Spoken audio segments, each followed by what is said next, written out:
All right, what's going on, y'all? We're going to do a top handle replacement on a 201TC M-tronic Stihl chainsaw. This goes pretty quick. Let's just start off with, this is pretty much a common occurrence.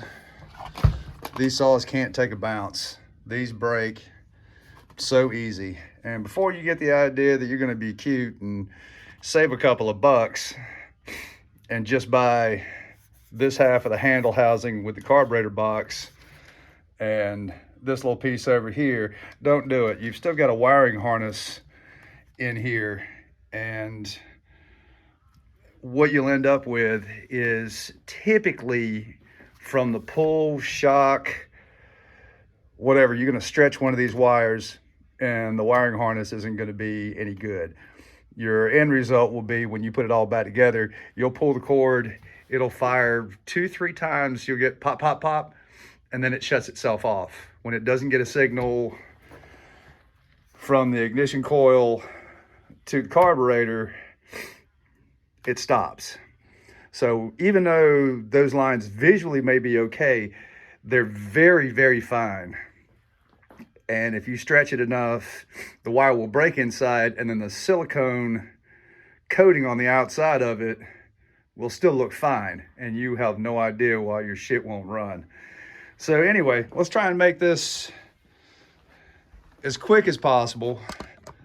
Should take about 15 minutes. It's pretty straightforward. You don't need hardly any special tools. There's going to be one small Torx screw that's going to be on the ignition coil, but let's just go ahead and start stripping this down right now and see how long this takes. And you know, this is the majority of my work is repairs. You just got these two screws back here, carburetor box. We'll just kind of clean up as we go with some compressed air, keep everything tidy. Let's bring you over here. And so here's where we're at now. I'm gonna try and stay out of the way here so you can see what I'm doing. Unhook your fuel line. Now, this will normally squirt fuel, so I just use a little stopper. You can use whatever. There's your tank vent right there. That needs to come out. It's going to be snapped in there pretty good. Just see if I can't make this fly across the shop. There we go. This, and we're going to inspect this to make sure this is not broken. It looks good. Nothing hurt here, but it goes on the end of this line. This is your tank vent. This maintains a little bit of pressure, and when it gets hot, it'll actually bleed off a little bit of pressure, so it doesn't sorry, I'm a little sniffly. 'Tis the season, you know. There's going to be a small tab on this plug-in right there. You'll just push in on that end of it and it'll release. Pull it out by this line right here. There's your throttle cable or throttle rod on this side. At this point in time, trust me, and you'll all right, that's important. This does not come, your throttle rod does not come with the fully assembled handle. And we'll get into cost and everything else here in a second. Okay, while I've got my T27, we're gonna need to take 4 screws off to get the recoil housing done. There's, ugh, nasty shit.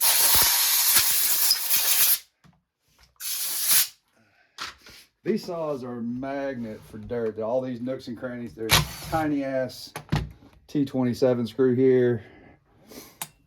That's gonna have to come out. This is your I think it's a T10 or a T15. It's a small hold down screw. You'll get a new one with the wiring harness that comes with it, but just hold on to this little B bastard. You may need it one day. On the front of that, you've got a dust shield. Do not, if yours is broken, replace it. You don't want that exposed. Those wires are super fragile. Okay, now that the screw's out of this, just pop that out, and then there's your ground. So there, that just lays out. You do not have to unhook your ignition coil. All right, let's flip around to the other side. We're gonna switch to a 13 millimeter. Unscrew that, make sure the brake's off. That's full of dirt. That's full of dirt. You stay. You know, part of why you're doing all this, and just regular maintenance, knock the ugly off of everything you're doing. I got my air compressor unplugged. It's a little on the loud side. All right, still got your 13 millimeter. Your clutch goes on. This is a low power 12 volt Makita. You won't hurt anything using the impact. If you got something more robust, something heavy duty, you gotta be gentle. But this is left-handed thread, so this goes clockwise. So I'm going to tighten to remove. Okay. Clutch comes off, clutch drum, needle bearing. Keep that nice and clean. And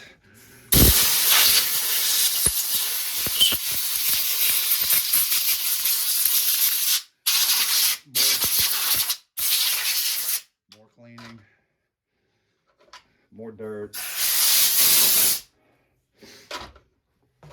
These magnetic trays are great. I just did another replacement of one of these, and this throttle rod got caught underneath that. I was crawling on the ground looking for everything, and it was just stuck to the bottom of the magnet tray. It just got sucked up there. So keep an eye on that. All right, back to your T27. You need only to remove half of this dust guard for your oil pump. Jesus, more crud.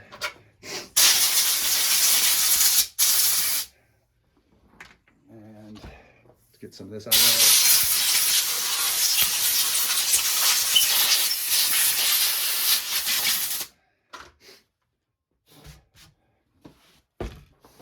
All right, so you need to take this glide out.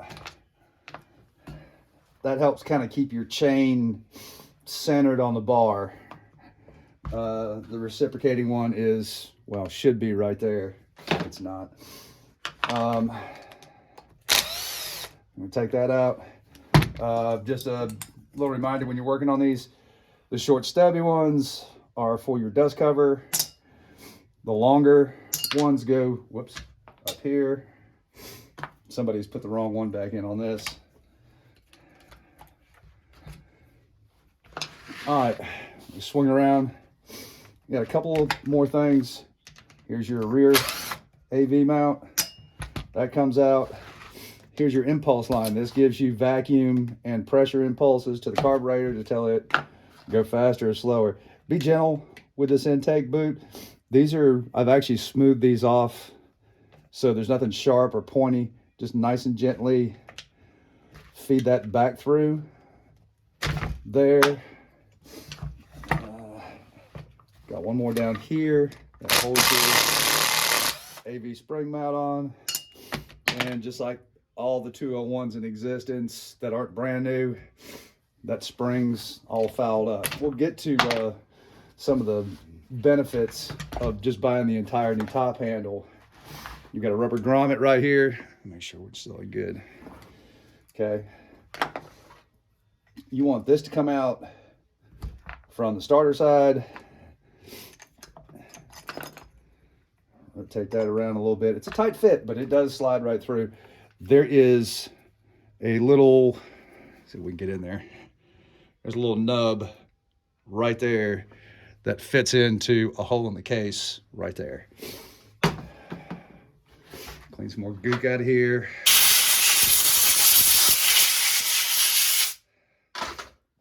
All right, so now you got a bare 201. This top handle assembly is about 120 bucks, and it's fully complete. For those thrifty ones out there, the side cover is like 10 bucks. This piece is like $45. It doesn't come with this side handle. It doesn't come with this AV spring. It doesn't come with this AV spring. It doesn't come with this wiring harness that actually has to go. You have to take all the linkage out of here and then tuck this wiring harness in its appropriate places all the way through there. Tuck that in, tuck that in. And if this harness is damaged anywhere in here, your saw will not run. I got one more thing we got to peel off. And here's your diagnostic port. It's just a little rubber cover that rotates out. Okay, handle's off. New handle.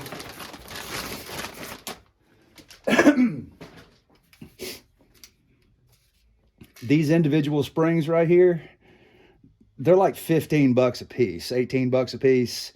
So, I mean, you're getting a lot of value buying this as a complete top handle assembly.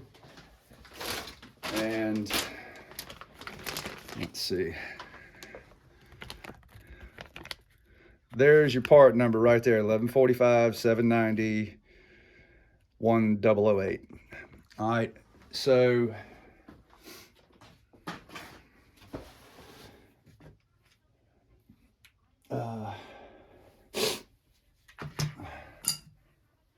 we're reasonably clean at this point in time.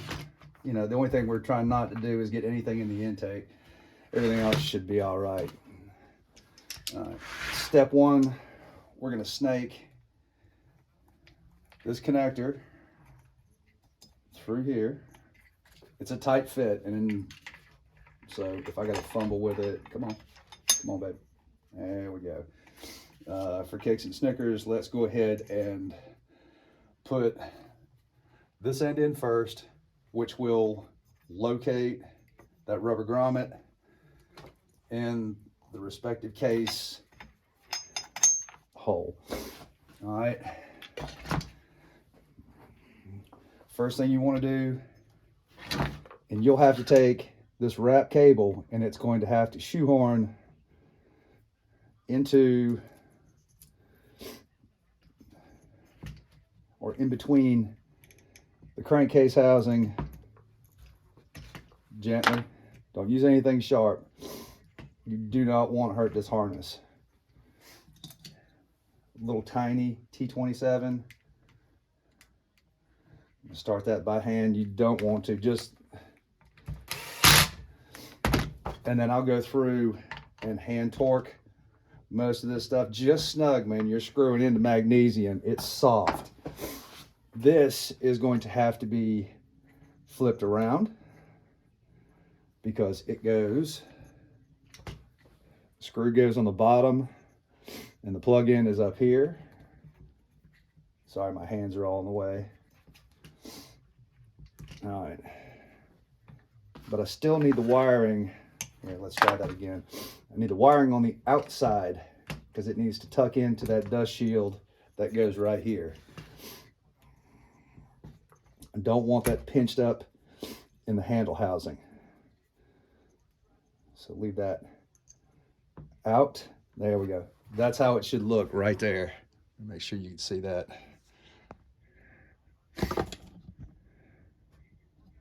We'll get it nice and tight just for this last little bit, and then I'll back out. All right, that all the way forward. Snug that up. Just snug. Don't get all ham-handed. You'll be sorry. All right, dust shield that's full of dust.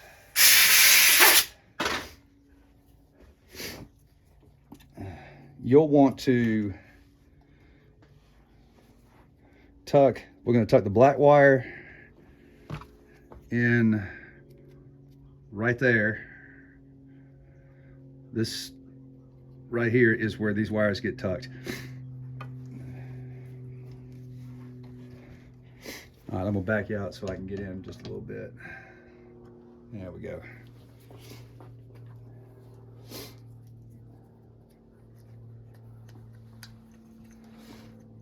And it's easier, whoops, it's easier to tuck these in, or at least get the one wire tucked in first. Okay, nice blunt screwdriver and not a whole lot of pressure. Let me get that started and get that one pushed down where there's enough room for the red wire. Come on. You know, maybe we'll try and install it and I'll snake that one in. All right, so that just slides in. Nope, not there. Even I slow down when it comes to installing these wires. You want this just so. This one's been bent. That's why I just want to stay in there. All right, we're gonna try and keep this all nice and tidy. Second wire goes up and over. Come on.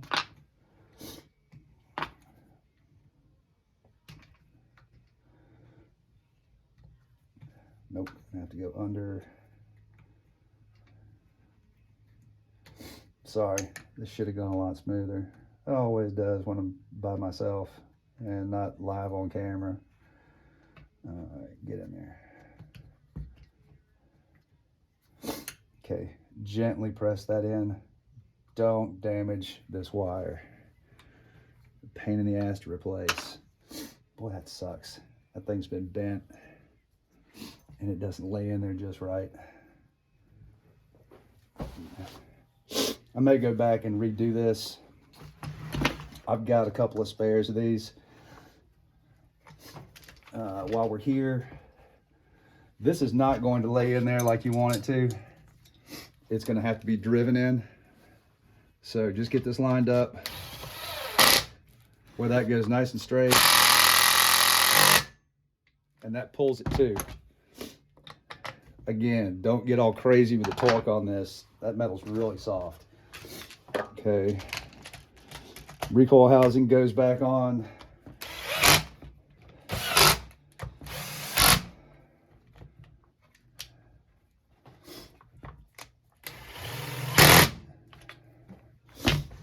All right, so that's definitely going to get replaced.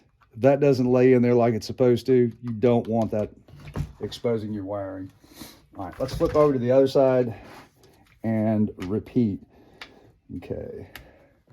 This is supposed to have a longer screw in it, which it doesn't have. I'm gonna grab one out of my bin of screws.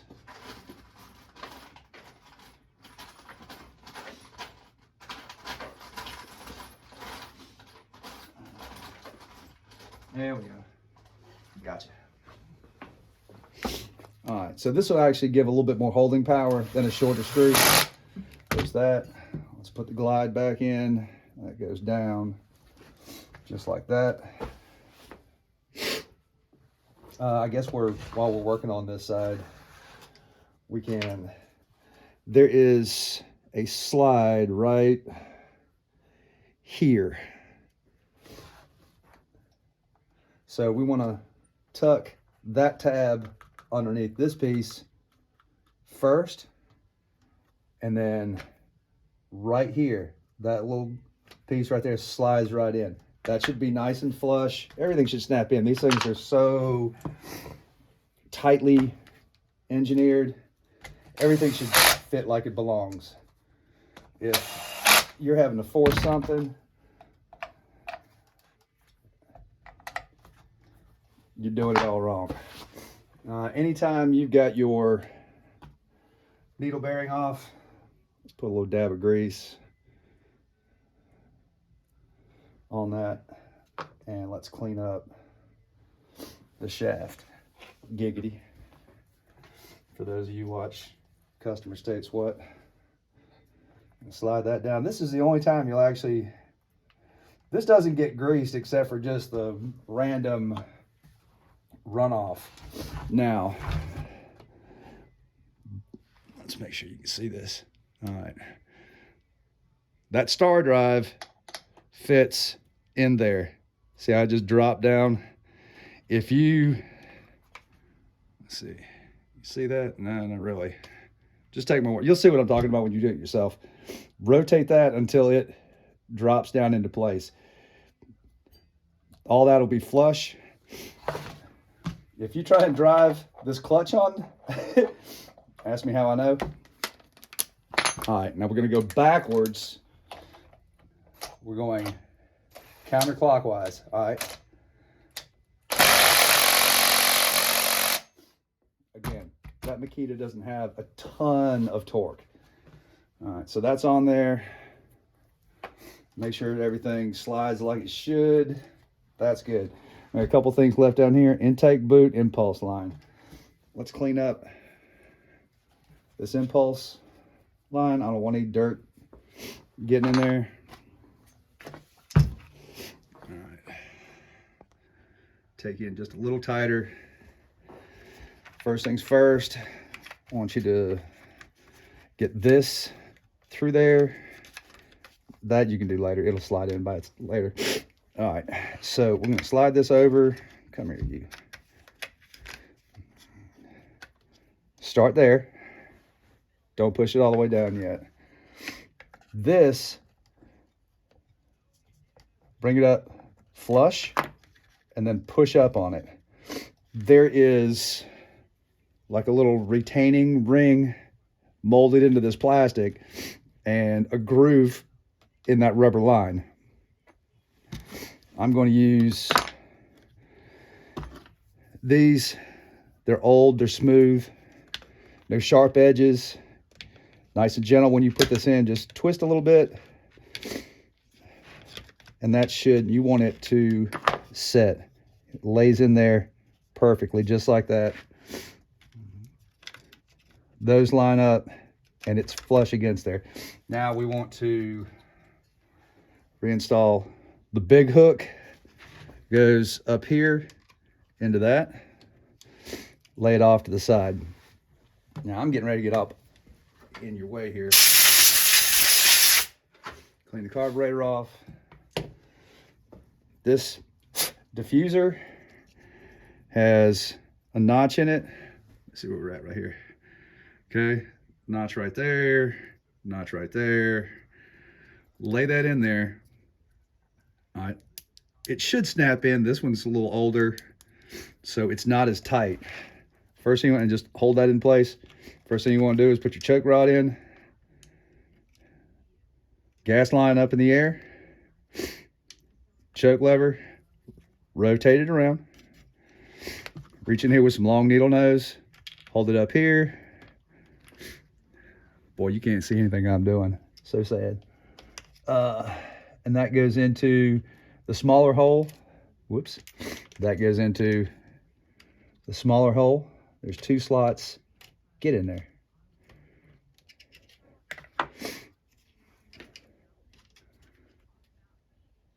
Okay. Feed that. Did that pop out? Yep, sure did. The newer these are, the easier this is. Here, let me try a spare and see if this fits in any better. That's not as shrunk. There. That doesn't come out. Save that one for later. Okay, fuel line up in the air, rotate it over. That hole right there is where your throttle rod's going to go.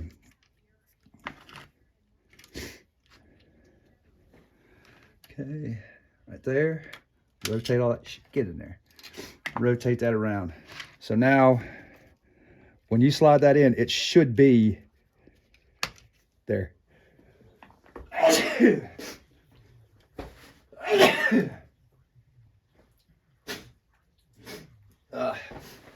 dusty, dusty, dusty shop. All right, so we're going to, all right, sweet. It didn't blow a bunch of fuel out.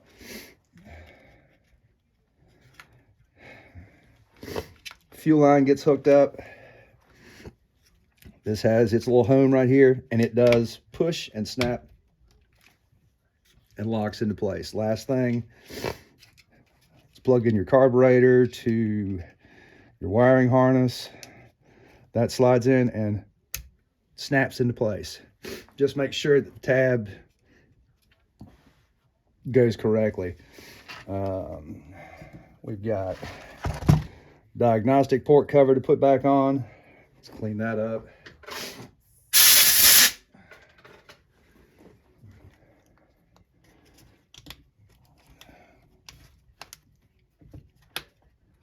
Come on. There we go. All right. The dust cover, hold downs.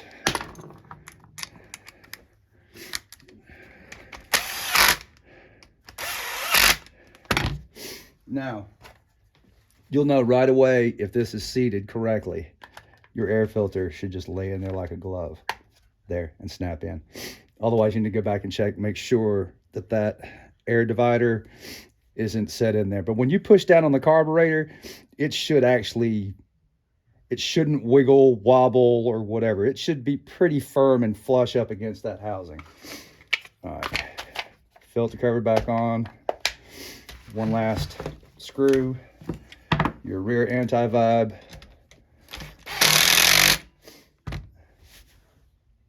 And that's it. You're back in business. Thanks for watching.